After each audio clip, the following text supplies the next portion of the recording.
Hello everyone, in this video I will show you how to live stream on Twitch on phone, right? So it's really easy. Just open your Twitch mobile application here, right? And once you open it up, now once you are in your Twitch, to go live stream you have to click on this plus icon, and once you click on the plus icon you will get this option of stream IRL. Now you have to click on it. Now you have to enable your camera as well as your microphone, right? And if you enable both this stuff here, so let me just enable my camera. I will allow this, as well as my microphone. I will also allow this. Now click on continue.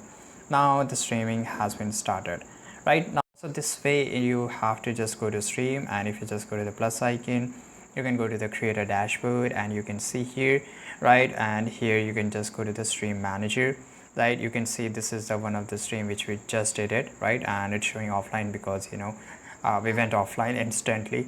Now here you can change each and everything how you do it over your laptop or PC. I hope you found this information really useful. Subscribe.